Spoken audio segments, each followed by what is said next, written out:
Welcome to Conversations with a Wounded Healer. I'm your host, Sarah Buino. I'm a psychotherapist, teacher, consultant, and most importantly, a wounded healer, living and working in Chicago, Illinois. On this show, I interview folks in a variety of healing professions, and we discuss the intersectional journey of healing self while caring for others. We're not just focused on individual healing, but also healing on the collective level from white supremacy, late-stage capitalism, and the patriarchy. Thanks for joining us. Hello, welcome to the show. Before I get into the things and the exciting announcement, I'm just going to tell you ways you can support the podcast. We really appreciate it. It's amazing, the love and support that I have received from listeners, from people who just appreciate what I do. I love it. And if you want to go an extra step above and beyond, I would love it even more. I mean, I'll love you just the same, but if you want to. So we've got some merch. OMG. The lovely people at TeePublic are offering some merch for us at tinyurl.com/CWH merch. That's tinyurl.com/CWHMERCH. You can also rate and review us on Apple Podcasts, which is super helpful. Spotify also has a thing where you can rate and you can also ask a question. So I've been sort of playing with that feature. And if you ask a question, it's going to send me an email and then I will likely talk about it on the air, which is super exciting. And then finally, if you want to support us financially, you can support on patreon.com. And you can find us at patreon.com/convoswithawoundedhealer. You can donate as little as $1 a month. And if you are in the US, I will send you a little welcome gift to say thank you for donating because it warms my heart. So on to the announcement. So I've been hinting at some things. If you were on my Instagram yesterday, maybe you saw some things and it's time. The podcast is about 5 years old now, and I've been doing the same thing over and over, and it's been going really well. There's nothing wrong with it. And yet, sometimes a girl wants to shake things up, right? I realize that in order to keep things fresh and exciting, they have to be exciting for me, and if I start getting bored, I don't want you to start getting bored, and then you won't want to listen anymore. And it's like, why am I even doing this? So, y'all, I'm bringing on a co-host. Yes, that's right. I said it, a co-host. And you have met her before. And judging by the downloads, it seems like you liked her just as much as you like everybody else. Her name is Anne Remy. And today is her first interview. And she's interviewing me. So let me tell you why I chose Anne. And, we're going to be talking about this in coming episodes, sort of, I think we talk about it in this episode together, but Anne just has a quality that I knew was going to be just as infectious as mine. It's hard, truthfully, it's hard to talk about this without feeling like I'm just tooting my own horn. So you know what? I'm tooting away because I'm pretty good at this. I mean, if you listen, you probably think so. It's something that I'm like, hey, I am a very good podcast host. And so in thinking about who can I get that's going to be able to match my enthusiasm, match my, sort of joining skills with new people that we interview and just hold a heartful space in the same way that I like to hold it, it's Anne. I didn't even think twice before asking her. I just knew she was going to be great. And it was only a couple days ago that I listened to her first interview with someone other than me, and it is fantastic. You're going to hear her interview next week for the first time, just her and a guest. You guys, I'm really excited. 2023 for me is the year of collaboration. I've got so much cool stuff that's happening in the realm of partnerships and collaboration. For any astrologers out there, you're like, what's going on in her 7th house? And like, I don't remember, but it's all good. Clearly, maybe Jupiter's passing through there. I don't know. But I am so excited for this collaboration. So Anne is a newer therapist and she lives in the UK right now. She's from Ohio, just like me. And she's been in the UK for a while. You heard all about her on her episode. So if you didn't listen to that, go back to that. But I think what's going to be really interesting is Anne is probably going to interview a lot of folks in the UK. So those of us who are situated firmly in the US are going to learn a lot about the different nuances of being a therapist in a different culture, right? And if you're somebody who's not in the US or the UK, we want to hear about your cultural experiences as a therapist too. So make sure you reach out and connect with us, because that would be super fun.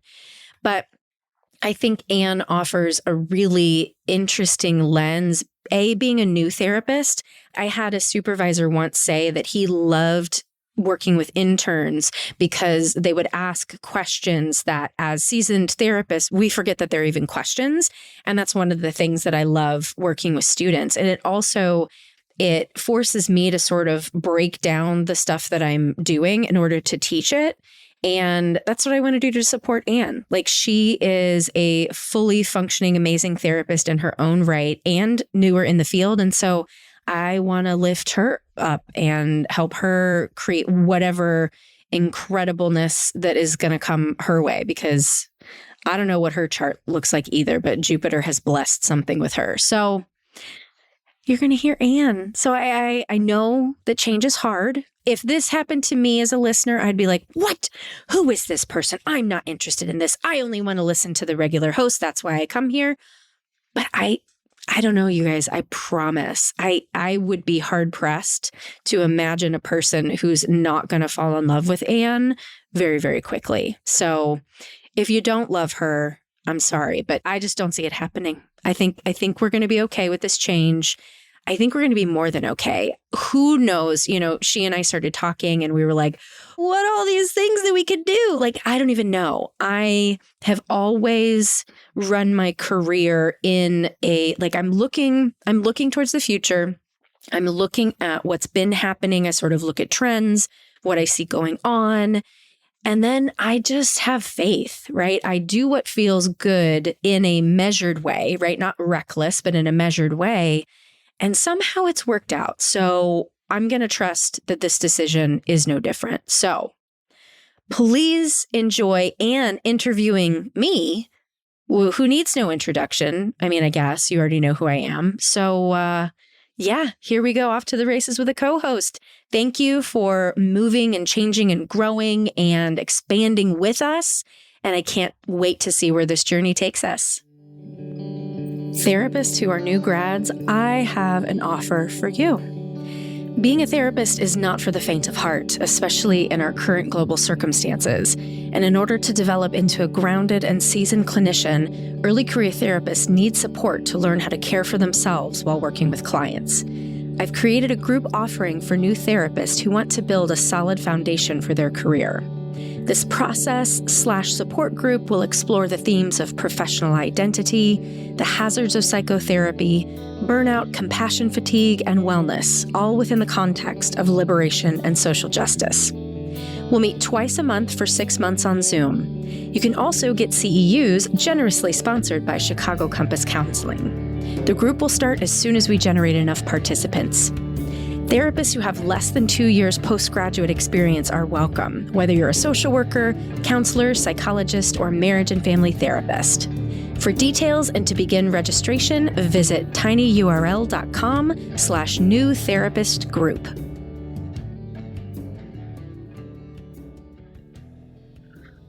Sarah, welcome to Conversations with a Wounded Healer. Oh my God, it's so exciting to be here on this side. How does it feel? It's interesting. I don't even know. I've kind of had a whirlwind week and just stopped watching TV. And now I'm like, oh yeah, podcast, let's go. But I don't have to be in charge today. You don't have to steer the ship. No. And I actually really like that. So I guess I'm going to jump right in with a question, actually, because I've been wondering what it's like for you after 5 years of the podcast to be kind of passing it over. And that's sort of the perfect segue, not passing it over, sharing it, but it's sort of the perfect segue, I think. You've just had a week. You just got to kind of stop watching TV, show up. And what's it like for you to be sharing some of that and to let go? What's the word that you might use? Yeah, I like share. I like collaborate. Those are the things I think. So, I mean, I've said before, this is my year of collaboration and also, I think, shifting. And there's been a long process of letting go of head heart therapy, the practice that I started. And, you know, as we're recording this now, we still haven't completely finalized the financial transaction. And both Rael and I are like, oh my God, come on. Nobody knows. This is going to be a shock to a lot of people about the podcast because I haven't told people that I'm going to be sharing it with you. But I've talked about head heart for a long time. And so when people have said like, oh, are you letting go of your baby? Blah, blah, blah. Like, what's that like? That's not how I think about it. And that's also not how I think about the podcast. Mm-hmm. Yeah, I don't know, man. I just love conversation with cool people. And you, I trust to have conversations with cool people. And you, I trust to have conversations that are cool with me. And that's how I think about it. I don't know. I guess maybe this is like, I think I may be like polyamorous in all things. Like, I really do believe that everything is abundant and I don't have to like hold on to it so tightly. I think that's it. Yeah. The metaphor of being polyamorous in everything, I really like that. But I myself have been thinking a lot about the things that I hold on really tight to. And why am I holding on so tight to this? And I've had this sort of same trajectory this year of letting go, but also letting in. Yes. And realizing how much I cannot do things alone.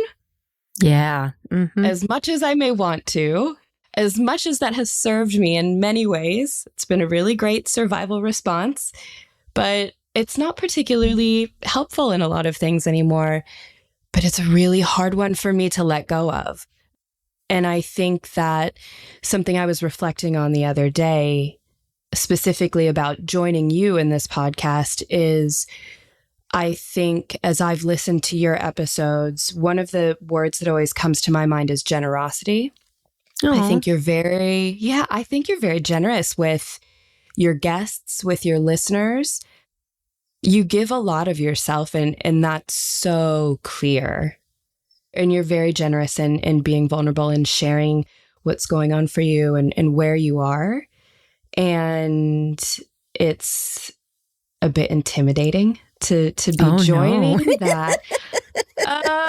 But also, you know, you've been very generous to me through my whole therapy training. You immediately said to me when I started, hey, if you ever want to talk shop, just message me. And so as the recipient of that generosity through my training and through being a listener of your podcast, I think I just want to show some appreciation for that and really honor that, because I think it's rare. You don't get that. Yeah. That's really sweet. And I am now on the verge of tears. Thank you. You're very welcome. Yeah.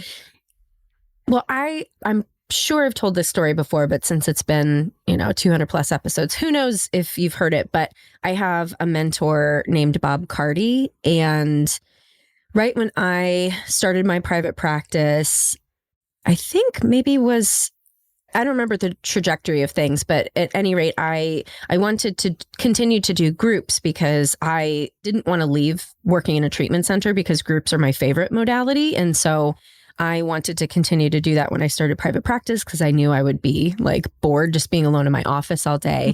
And I started doing them at Harborview Recovery Center, which was the detox where I interned. And there was a new person working there, Bob Carty. And I'm a child in private practice. Like, I don't know what I'm doing. I've been in the field for, I think, was it 6 years, something like that. So still like relatively new, but Bob treated me like I had been doing this forever. And Bob literally had been doing it forever. He was in his, 30 something year of being in the addiction field. And he treated me so generously. And I was like, that's what I want to do. And I've reflected that to Bob so many times. And he said the like mentor-mentee, supervisor-supervisee relationship is two ways. And he's like, I try to offer that to as many people as I can, but not everybody receives it in the way that you did. And so he talked about this special sort of symbiotic relationship that happens. And, he would even tell me when he learned from me in certain areas, and that just like boosts my confidence. And that, like, I don't know, there's a depth to that sort of learning relationship that feels so good both ways. So I would create that with every single person if everybody would receive that. But like, just like Bob said to me, that there was something about the way I receive it. And I think that about you too, right? I could, I could offer, sure, talk shop, but there's a reciprocity that not everybody on the supervisee or mentee space gets. And so to have the gratitude, to have the, I want to say reverence, but it's not like I want to be revered in a way, but like, I guess it's faith in my experience and knowing my experience has been different, right? And that I have had more only because I have been walking this path longer, not because I'm better. Yeah. Yeah, I think, but it is almost reverence. The reverence to someone's knowledge and to someone's skill. And I think that's also, when I've listened to your episodes and you're interviewing guests, that's what you're giving to your guests as well. You have knowledge and expertise in something that I don't know as much about, or I'm really interested in, or we both share the same vision, but obviously we'll have different experience with it. What can we extrapolate from each other? How can we grow together? And how can we bring that out to a wider audience and to the world and, to burn it all down and rebuild it? Well, and I think too, because one of the things I have noticed with this is going to be old man yells at clouds for a second, but I think in a hopeful way. Go for it.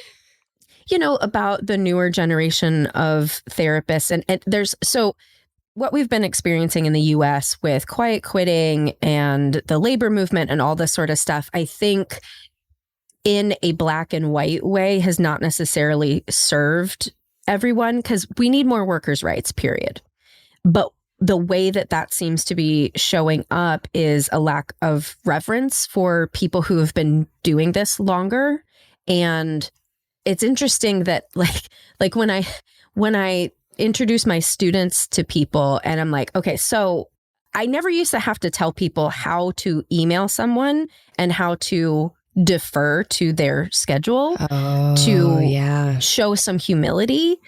And so part of it, I think, is like the labor movement where people are like, I have rights. And so I get to say when I'm free. And yet at the same time, there's a humility in knowing not when someone is more important than you, but when you want to honor, when you want to, like, if you want something from someone else, you need to honor them. You have to have reverence. And just like you said, like, I guess when I'm interviewing guests, I never really articulated it that way, but that is what it is. Like, I have the humility to know that if I want something from you, which I want you to be my guest, and that is doing me a favor by helping me continue to have this podcast, I need to revere your expertise, your talents, your gifts, and all of that. And when I humble myself in that way, I can't stop thinking of Indiana Jones and the penitent man, right? Like, when I humble myself, that's when the magic can happen between us, because there's no power struggle. There's no, I don't have to prove myself, because that's not what I'm here for. And I think that seems to be missing because of younger people wanting to prove themselves in the field, wanting to, I think there's so much around like social media and having some sort of branding, right? Like, you have to bring your brand. And I guess I bring it backwards, right? Like, I bring it just by, I don't know, being in relationship. You bring your brand by being in relationship. Can you say more about that? I really like that phrase. Yeah, I'm just making this up. I'm making this up right now as we go along. But like, so I have a friend, Terry O'Connor, and she's a marketer. She's an outreach marketer for a treatment program. She's a fucking salesperson, right?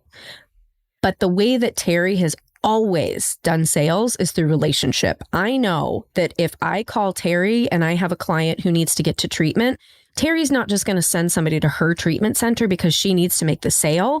She's going to send the person where the person needs to go. And I trust Terry with my life. I will trust Terry with anyone's life because she has made that very clear that relationships and matching and people-centered is where it's at. And so that's always what I try to do too in my own way. Like it's about, there's a secondary gain of my brand getting out there because people just like me, and they like me because I'm interested in them. I am interested in them, and I want them to bring themselves forward instead of making it about me. Did you watch I don't remember what it's called, the Mr. Rogers documentary? Yes. And Won't You Be My Neighbor, right? Yes. And did we not all sob through that movie together? Oh my God. But the thing that really stood out for me in that documentary was he said, when I'm interacting with someone, there's no place in the world I would rather be. Yeah. All of my intention, all of my intention and attention, all of my focus is there. And I think he had said something about how, and that's why kids liked him because, you know. Yeah, because who listens to children? And I reflected, I think about that a lot, actually. And I think this is a space where you and I are very similar, where something I say to my clients all the time is if you saw me out in the world, like at the grocery store, walking around with my dogs, whatever, there are very few things you could see me doing or hear me say outside of the therapy room that you would not be like, yeah, that checks out. That's my therapist. Like, right. Yes. I am me. Yes. In the therapy chair, on the floor where I'm sitting in the most sound appropriate room in my house, with my dogs, with my partner, with my family, when I'm wandering around out in the world. And that authenticity, I think, is what draws people to us. Yes. What makes us, I'm just going to say, good therapists. Yeah. And what draws us to each other. Yes. Right. Yeah. Yeah. I think we talked about this a little bit in your episode too, but I shared this with you. Like, I feel like you're the perfect choice for being the co-host with me because I feel like we are regarded in the same way. And it's interesting to think about how others think about us. You know what I mean? Because I just always... saying amused is going to make it sound silly, and that's not how I felt. But I was always amused to see, because you were like doing all your thing in circles that were sort of intersecting with mine, but never quite overlapping. And I was just always amused just watching you like, look at her go. Look at her go. All the shit she's up to, all the shit she's doing. It's just so cool. She's so fucking cool. And I think sometimes that's like, I'll hear that feedback for myself, like, oh my God, you're doing so many things. And I'm like, but you don't know how much I'm sitting on my couch watching Netflix. Like, I'm glad you think it looks really cool. Yeah. Yes. Can I tell you, especially during my travel years when it was like, y'all, I was averaging one country per week for about 3 years in a row. That's madness. Which, okay. It's madness. And it sounds glamorous, sort of, until you realize all the logistics involved in that. People are like, wow, that's amazing. And I'm like, you don't know how many times I called my mom from an airport sobbing, being like, Mom, I don't know what time it is and I don't know where I am. And my next gate's a 20-minute walk away. And you know, people don't know how much time I spend sitting on the couch watching TV and... you know, how many grilled cheese sandwiches I eat per year. A lot. That is my number one comfort food. After my mom died, that I had so much grilled cheese. Dude, I had to explain to my British therapist because they have cheese toasties cheese here. Toasties, but it's different, right? They're not as good. Sorry, British people, but it's just true. Right. But there's cheese on top, which sounds good and it's fine, but I've never had a cheese toasty here that changed my life. Yeah. And now it's like a staple food in our house. And I had to explain to my British therapist why this is like such a thing. And I had a complex about grilled cheese sandwiches for a while because I was like, I don't understand why I love them so much. And then I thought back, like I started thinking back.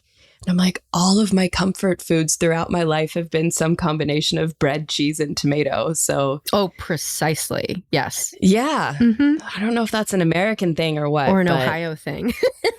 It's probably a Midwest thing. A lot of cheese sticks at Applebee's going out to dinner. My favorite potato skins, no one makes them anymore. You can't get a good potato skin out in the world. Please, somebody bring back potato skins. They're so good and I need them in my life again. There's not like a BW3s that still does it? Or I don't know. Do we have those in Chicago anymore? No BW3s as far as I know. I'm sure there's one around here. Like, when is the last time in Chicago I searched for a chain? I don't know. No. It's fair enough. Yeah. There's just too much good food. It's true. So I'm curious, after kind of all of these conversations you've had, if there are any moments that stand out to you or that have impacted you particularly, and if I'm going to throw another layer on that question, that have impacted your practice specifically. I think there have definitely been moments that impact me. I always explain this in terms of how I remember things is based on feelings. It's not based on, well, I want to say that it's rare, but I spout off enough facts that clearly I remember things in some way. But when there's something relational involved, clearly it's just like an emotional experience for me. Like when I watch a movie, I can't tell you what the movie was about or why I liked it other than how it made me feel. And that's how I feel about a lot of the interviews too. Like I can remember people and I can tell you the specific people that really touched me, like Derek Dawson, who has passed away. I went to a training with him, my first like really intense anti-racism training, and it blew me away in general, just the material, but the way he was a master facilitator. And I watched how he did what he did. And we had some really gnarly moments in there where he had to just be raw and real. And I was like, yes, he's so good. And so when I had him on the podcast, just to be able to get him one-on-one to really talk deeply, his soul was, I think, just too big for this world to last much longer than, I think he was probably in his late 40s or 50s. So he was somebody who really touched me. And I've changed so much in these 5 years. And part of it is because of the podcast. You know, I mean, obviously I'm doing a fuck ton of healing work outside of the podcast, but each conversation has absolutely healed me in some ways. There's always medicine in every episode for me. And I think that that's why other people like it too, right? If it's medicinal for me in some way, I'm just going to assume that extrapolates to other people. And so, you know, I can't really say like, oh yeah, this episode and what this person said made me change the way I blah, blah, blah, blah, blah. But all of it has changed me and helped me continue to be me in the therapy space. The medicine in every episode, that really resonates with me. I think something that I've gained from listening to your podcast and from following you on Instagram, which again, I can't tell you as a little baby therapist, like even in my first years of therapy school, you saying things, but you posting things as well about like, it's normal when therapists cry, or it's normal. We miss you when you're like, your posts have helped normalize things for me that maybe didn't get explicitly said in my training. Yeah. And then I've actually gone back to some of my friends and been like, oh, my friend in the States says this. And they're like, oh, thank fuck. Like, it's honestly like, and because I think there's so much about the profession that it's very isolated. And I don't think a lot of people realize how isolating it can be. No, they don't. So it's almost like getting a peek into the way someone else works, but also hearing that, okay, no one's ever sat and watched me therap, for a full hour. like, I love that is the verb. Here I therap. Therapize, I don't like. Some people say that, but I think therap just sounds funnier. Like, to therap. It's way funnier. To therap. Wow. So anyone listening to the episodes that I host can look forward to hearing that one more. I love it. But no one has sat and listened to me for a whole hour. People listen to recordings of me and snippets and like I've written to death about my experience and, I have regular supervision. But for me, there's still a part of me that goes, what if I'm doing this very, very wrong and no one's caught it yet? Yeah. And so hearing you normalize a lot of things has been so helpful to me on my journey. And I think that my hope for like my generation of therapists and for people who come after me is so much more transparency. Yeah. And so much more openness about our experience. And this is what your podcast is giving. It's like pulling back that curtain. That's my hope. There's also, we have to walk a delicate balance, right? Because I think about some people that I've supervised or have taught, or even therapists that I had hired before. And if I say, go be your authentic self, they take up too much space because the work hasn't been done to have that reverence, right? That humility to be able to not take up too much space and be yourself in the space. That's like the fine line, because we can't just go around telling all of our clients all of our things. And, we have to be very mindful about how we show up. I think for me too, there are definitely times where I've said something in a session and I'm like, oh, that was too much for that client. It might not have been too much for another client.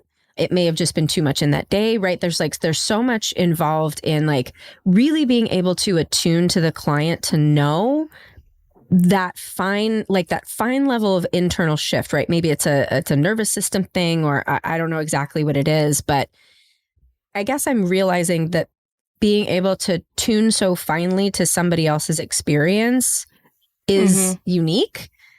And I see that in a lot of therapists that I've supervised. So I think maybe that's been like a challenge for me to recognize that it's unique because it's so innate for me and so innate for a lot of the therapists that I've worked with that I have emulated. So that's my caution, right? Like I love that I've given you permission, and I want everyone to be mindful and not just like go be authentic, period, right? Go be authentic, ... and be attuned to what the client needs from you because they're paying you and you are providing a service to them. And is your authenticity in service of them? And I think one of the things I want to see change in therapy is from the client being too reverent of us and putting us on pedestals. That's the other thing that I want for clients to have a recognition of my humanity, not to take care of me, but just to appreciate me as a human, as someone who also has a depth of emotions and pain and struggles, right? And that became really clear in the midst of the worst part of the pandemic when I'm going through the same shit you're going through. I'm just as isolated from my friends as you're isolated from yours. And I'm feeling, the deprivation of not being able to do all the things that we used to do in our regular lives. And the clients who were able to just, all they had to do was say like, I bet this is hard for you too. And I'd be like, yes, thank you for acknowledging that. Now we can go on. Just that little bit of like, boop, Thank you. Yeah, I think there's really something to... I'm 100% on board with this, because I think the more we are like the... whatever, you can't see me waving my hands above my head, but the man behind the curtain, right. you know, right. so to speak, I actually think that's not in service of our clients and them seeing our humanity, again, with that caveat of like, they don't need to know what I had for breakfast. They don't need to know everything that's going on in my life. But when they see me fuck up and they see me apologize and they see me go, oops, sorry, yes. that, you know, or, you know, if I'm just losing my words someday and I go, you know what, words aren't happening for me today. I'm sorry. Yeah. Like the things that happen to all of us. Correct. When my clients see that, I think it deepens the relationship. And it also, in the same way that you give permission to me as a therapist to feel my feelings and whatever, it's showing, it's modeling. It's great modeling behavior, I think, to just be humans and to get things wrong and to apologize. Yeah. And I'm curious, because I'm that therapist, when you're in that zone and when you feel attuned, does that have a special feeling for you? Could you describe what that feels like? Can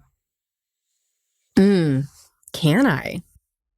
I don't think that I can.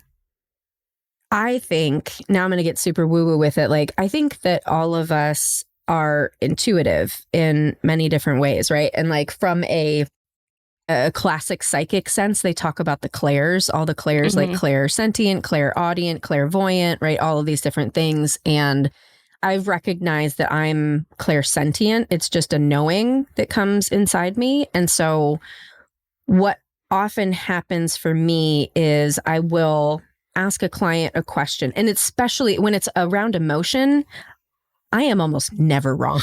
And I ask a question like, so, you know, can you tell me what you're experiencing right now? And in my head, the word for the emotion comes out, and then the client says it. Like, that's all I can tell you is like, that's what happens for me. And I've never been wrong in that like therapeutic space. And that's not to like, oh my God, I'm so amazing. But that's the gift that I have. And that it came from my childhood, of course. And what's so interesting is like, I came from an environment where my mother mostly is who I blame for all this, truly. But you know, my mom would say, I'm fine, or I'm happy. And I'm inside of me, I'm like, you are devastated, you are depressed, you are angry, right? And I knew that she was feeling these things, but she couldn't let herself know, because that would have blown apart the psychic structure that she had created around who she was.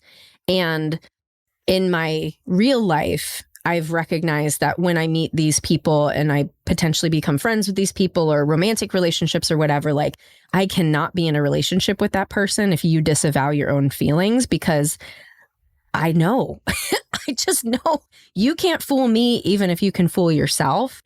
And so that's sort of how I've tuned that gift. But I'm never, if a client in session says a word that's different than I think.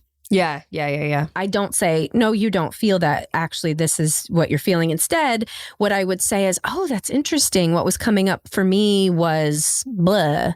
And sometimes the client will be like, no, that's not it. And then they'll do a little dance around it, and then we'll come to it at some point. Oh, I am actually angry. Maybe you're right. Yes. That's usually what anger. happens. It's always anger. Right. Often. Yes. Or I'll say, oh, I was actually like, what was coming up for me was, you know, this other feeling. And they'll be like, oh yeah, actually you're right. That is what I'm feeling. Yeah. So that's usually how it happens. Yeah. Yeah. So I just know. So it's not, I can't tell you how it feels. It's the clair sentience, you know? And that's, I think, you posted something on Instagram that was like, therapist reminding me that the body holds all the trauma or something like that. And I was like, oh, I feel personally attacked. That's me. I'm so body based because of all of my other training with yoga and trauma sensitive yoga and breathwork. And So for me, I'm always interested how, if at all, people relate feelings or sensations to their body. So that specific, when I'm in like the zone with a client and I'm like perfectly attuned to them, it feels like sparkly in my chest. That's the only way for me to describe it. But that's just a different language for exactly what you just said. Yeah, it's a knowing. You have a somatic knowing. Yeah, and I think that one of the things that I appreciate about you and about your podcast and the way that you've interviewed and the people you've interviewed is that you've really interviewed people from lots of different disciplines, and it's all different languages for very similar things. Right. And something that I've learned is, even if it doesn't resonate with me, doesn't mean it's wrong. It means that's the language that's working for somebody else. Yes. And you have to honor that. There has to be reverence for that. Yes. Because you can't tell someone that the language that makes sense to them is wrong. Except CBT. But I'm just kidding. I'm kidding. I'm kidding. It just, the reason I get so angry about CBT is because in America, that is how everyone is trained on CBT. And I'm like, there are other ways. So that's the only reason we shit on CBT. You know, you go for the big guy first. But yeah. Can I like throw another reason to shit on it? Just because I have strong feelings about this as well. Please. Almost every single client who has come to me, we talked about this a bit in my episode, the NHS and bless social health care. Like, every country should have it. I have lived in 2 different countries that have had social health care. It should be available to everyone. The way that the NHS is run here, the mental health services are not amazing. And that's not social health care's fault. I really want to discern that. They lack funding. They lack resources, and they need to get things through quickly. And almost all of the clients who have come to me have been like, yeah, I got 6 weeks of CBT from the NHS for free. And that's the therapy I've had. And I'm like, oh, so you haven't really had therapy at all then. Great. Yeah. 6 weeks. Like, that's bullshit. That's nothing. It's nothing. And a lot of the people who are providing that are trained in like less than 3 months.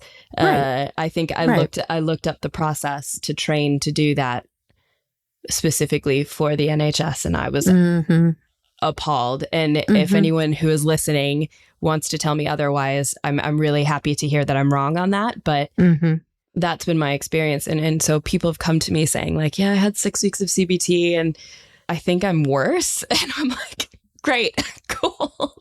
Right, because now you recognize all of your cognitive distortions and you can't really, it doesn't change how you feel. So great, cool. Or they feel like they failed because they have to take, at the beginning of the 6 sessions, they have to take like a test to like score themselves on, you know, and then halfway through and then at the end. And if they haven't risen their numbers enough, that like specific chunk of mental health can lose its funding. So it is a numbers game. And so the therapists are like, are you feeling better? Yes. You're feeling better, right? Like, and I had to go through that training and I was like, I can't do this. Like, I can't. I'm not going to be able to do this. So I'm on the same CBT train as you.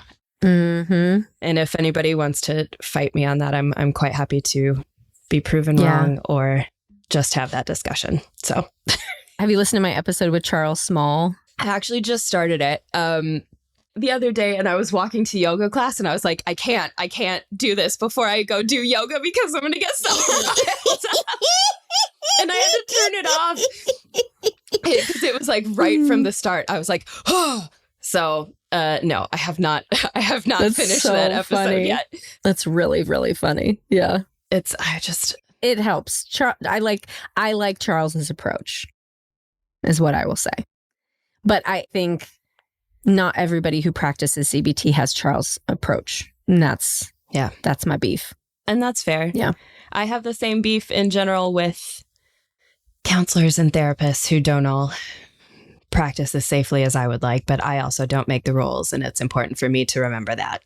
I mean, that's truly partly why this podcast was started out of spite. Not everybody knows this, but it's a judgment of like, why aren't we all doing our work? because I do truly believe to the depth of my soul that if you are not doing your work as a therapist, you're going to be hurting and harming and, I guess best case scenario, not helping your clients. And I get that therapists are human, and I get that there's a therapist out there for everybody.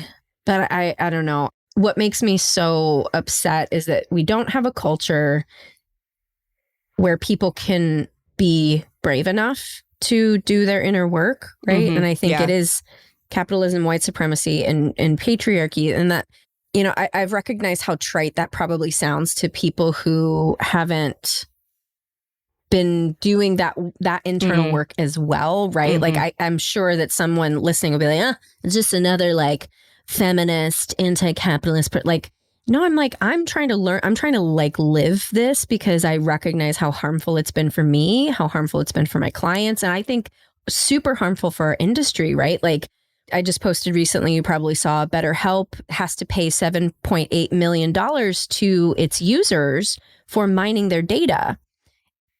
You cannot profit off of health and wellness. You cannot do it. But the way our cultures are set up, and I mean, I guess the UK were the like original colonizers, and then we like took it up and like superpowered it as Americans, as we love to do. Yeah. You can't. And until literally we have to turn society upside down to recognize that health and wellness need to be first and foremost, like we're always going to have these problems with these brief treatment models, with therapists who don't feel safe enough to dig in and do their own work, right? Like it all comes back to our society just kind of being upside down. Yeah. I did my TCTSY trauma sensitive yoga training through the Trauma Center, which is in Boston out of the Justice Resource Institute. And it's the first training that I've ever done where racism, white privilege, colonization, capitalism were treated as a fact and as a problem to be worked through and named and dealt with. And it was expected that everybody on the course was on board with that. And I was like, I'm getting chills just thinking about it, because I have never experienced that in my life. I have never experienced this. You're expected to be on a certain level of whatever we want to call it, wokeness, for lack of a better term, but we're not going to let you slide on this. And from basically every other training that I've done, that's not a thing. And I kind of went back to my therapy school and was like, so here's an experience I just had. Why isn't this the frame? Right. Why aren't we starting from, here's all the shit that's coming into the room with you, with your clients. I'm in the UK, like all the money that built, just like the United States, all the money that built everything here comes from slavery, comes from colonization, and quite frankly still does. So and we did get around to that conversation eventually, but it's not enough. And like you, I've had to seek out my own anti-racist training and support. And a lot of the people I met on that journey, I'm going to interview, and I'm really excited to have them on and to share them. Me too. But I completely agree with you that while capitalism exists and while everything is for profit and everything is a numbers game, it's really hard to, on a industry level, be in service of our clients in the fullest way, I guess. I want to be a radical therapist. I mean, I think about how I can start to peel back those layers with clients too. Like I have one client who is a business owner, and she'll say things and every once in a while I'll be like, yeah, so this is how it's capitalism showing up and harming you as a business owner and a white person. And we have a relationship. We've been together for 9 years now, I think. So like, she knows me, she trusts me, and we've had the reciprocal, like, are you interested in this information, right? I'm never going to just like blow through a new client and be like, so can I tell you everything about racism, patriarchy, and capitalism that we talked about, that I've learned? Yeah. It's something that I introduce with people. Like, this is something that's really important to me. And are you open to when I can show you what I have learned? And so she's one of those people, especially as a business owner, really wanting to know that. And that's another way that I feel like, I guess it's probably a symbiotic, like my own healing. The podcast is a representation of my healing. And so it really is. It's kind of like an autobiography, really, of what I've gone through over the last 5 years. And so as I've started learning things in my life outside the podcast, I bring that into the podcast and I bring it into the therapy. It's all part of this like woven tapestry that's been created that, and it's funny too, like when people ask me like, well, what are you going to do now? I don't know. I didn't know what this podcast was going to be. I didn't know what head heart therapy was going to be. So I don't know what head heart business therapy is going to be. I don't know where I'm going to be in 5 years, but I know that I'm going to continue to do a deep dive into the work. And I know I'm on my path because there are things that are laid out for me that are obvious and easy.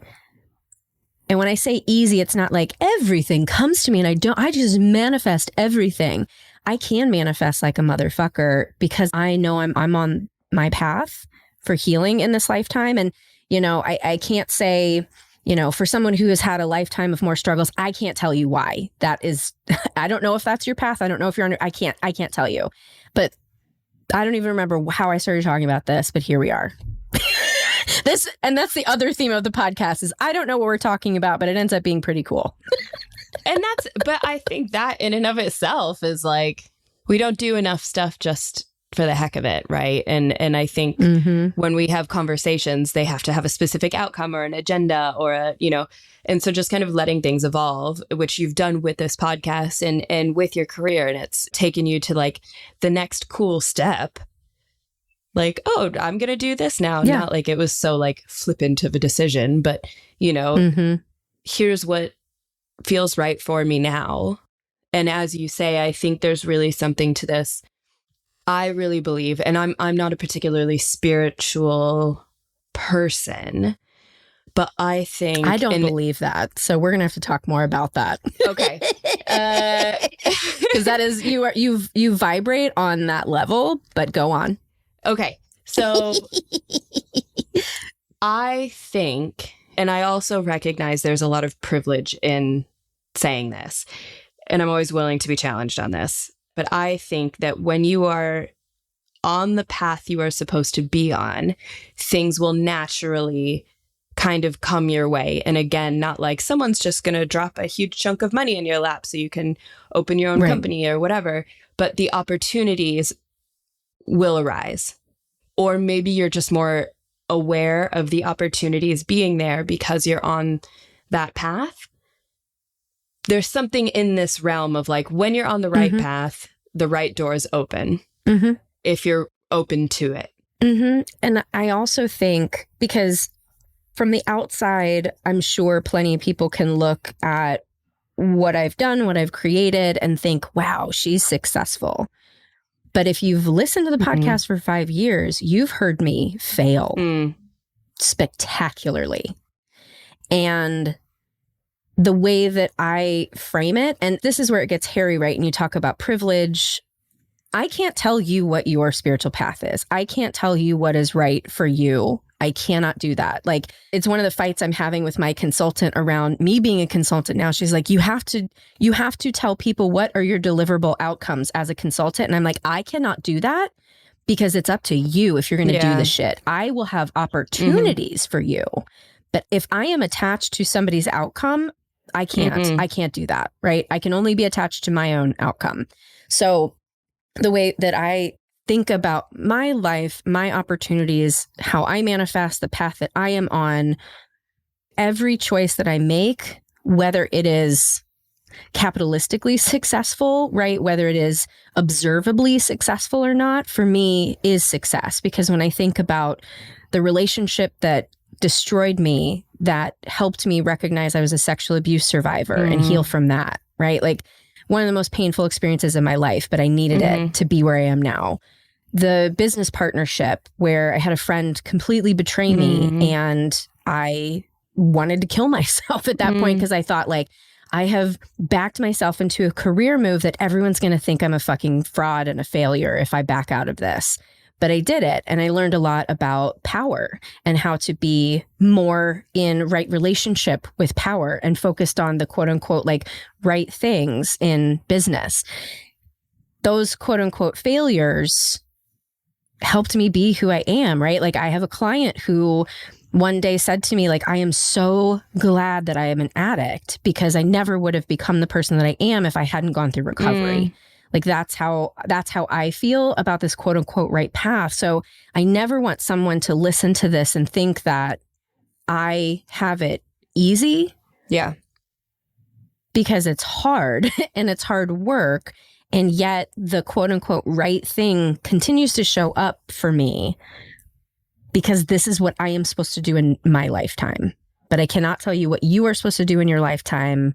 If I'm your therapist, maybe we can figure it out together, but I don't know. And I've figured it out, quote unquote. I don't know. I think I've tuned into my vibe of what I'm supposed to do in this lifetime. And I want to help other therapists do that because the more therapists can do that, the more help we can provide to our clients. Do you think that a lot of therapists choose this path because it's what they're meant to do in their lifetimes? Or do you think it's, how do I ask this question? I guess percentage-wise, maybe, people you experience, how many people who end up in this profession end up here, do you think, as a result of like, this is the right path for me in this lifetime versus, I don't know, this just seems like a good idea and I can probably make money doing this. So this is what I'm going to do. Does that make sense? It does. It does. And I think that there's the practical answer to the question, and then there's the spiritual answer to the question, right? So the practical answer, I do presentations on this wounded healer concept, and there are a bunch of articles that have researched this. Why do we go into the profession? And one of them talks about the unconscious motivations that lead us to choosing the profession and how often we have been either abused, neglected, we've been parentified, right? Like all of these things that make us natural caretakers, caregivers. And so from one of the articles, 53% of therapists said, absolutely, there are unconscious motivations. There are things in my childhood that led me into this profession, and is aligned with like my survival strategies. And so now I think the article says something like turn your preoccupations into occupations. Oh, that hit. Yeah. Yeah. Right. It's so too true. On the practical level, there's that. On the spiritual level, I can't say. Yeah. Right. Like, I mean, that would be a whole other, because there's a difference between, for me, there's a different level of, I am choosing to become a therapist because of my own childhood wounding, and this is what I'm good at. And then there's a different vibration of like, this is what is going to heal my soul in this lifetime in order to help me in the next lifetime. And I don't even think it's that linear. It's not quite like that. I'm 100% with you. And it's interesting as I kind of think about, I've reflected a million times on how I ended up here. And I always knew I would end up here because I just kind of always knew one day I'd end up being a therapist. Even when I was a kid. And part of that is my my childhood of parenting everyone around me and taking care of everyone around me and being hyper vigilant and being very in tune with other people's emotional states. Part of it, my mom has her master's in psychology, so I'm like fulfilling the becoming my mother circle of life, which, I embrace and I'm on board with. My mom's pretty good. So, I could become someone worse for sure. If I'm going to turn into someone, Anita's a pretty good person to turn into. And when I switched my major for the 20th time to end up in psychology for my undergrad, even when I finished that, I was like, I'm going to end up being a therapist, but like now is not the time. I'll come back to that later. I need to like go live my life. And when I moved to the UK and I wasn't traveling so much, I was like, okay, I'm going to go be a therapist now. Now is the time. Right. And so it just always seemed like this is where I would end up. And that's super cool. That is really cool. I had no idea. I mean, I knew in undergrad that I would like to be a therapist, but in Ohio, the choice was psychologist, and I didn't want to get a doctorate. So when I, came to Illinois and my therapist was like, it's only a 2-year degree and you don't even have to take the GRE. I was like, bye. Literally like signed up for the prerequisite, like pre-calc class or whatever that was that I had to take for statistics. And and was terrified. Like I remember like, holy shit, I just got accepted to school. What does this even mean? I don't even know what a clinical social worker is. Like I didn't know anything. That's another reason that I believe that like I'm on my path, because so many things, it turns out, yes, I am most aligned with social work over counseling and, these other things, even though social work has a very problematic history and that's something that we need to dismantle and yada, yada. But like the whole person and environment and just the way that we sort of view both macro and micro systems makes a lot of sense to me. I just randomly chose that because I found a school that would let me in January because I didn't want to have to wait till the next fall. Like that's why I made that choice, but it ended up being the right one anyway. And now I teach at that university, so cool. It's just, right? Like it's bananas how it all works out. Well, and I think it has to be mentioned that mental health departments in universities are where art majors go to die. I'm not wrong. I'm not wrong. Oh, man. Man. The whole psychology department at my university were people who had switched from art majors of one form or another. Most of the people in my therapy program in the UK, people who have been artists in one way or another. All of my teachers, I used to be an actor. I still am a musician. And I'm like, of course, okay, this all checks out. Of course you are. Yeah. So we're approaching the end of the hour. And I know you've asked this question to everyone. And since your podcast is themed around it, you've answered it many times. But I'm going to ask you how the term wounded healer is landing with you today. Yeah, that's the right question. I do think the answer is pretty consistent for me, that it is how I've always identified that way, because and again, like talk about the blessings from the wounds, right? Like one of the binds that I've always dealt with in my life is my mom would always tell me, like, don't be like your father, right? And now I recognize my father as more of like a sadistic kind of psychopath rather than a narcissist. But growing up, we framed him as a narcissist. And so that meant like you're full of yourself, right? You think you're so important. And so I've always walked this line of speaking my truth while not thinking myself too important. And that's how I think about the wounded healer too, right? Like my wounds are there. They are there in the room for every therapist. They're there in the room whether you want them to be or not. I choose to make it more conscious for myself and sometimes for my clients in service of their healing, which then also as a side product helps heal me too. I love that. Great. I love that you love it. Well, thank you for joining me on your own podcast. Oh, thank you for having me on my own podcast. It's lovely. Thank you for sharing your podcast with me. I'm very excited for wherever this goes. Right. Yeah, exactly. And excited to share it with your audience. So thank you. Yes. And I'm sure we'll be hearing from you soon on your own podcast. I'm sure we will. Yes, thank you.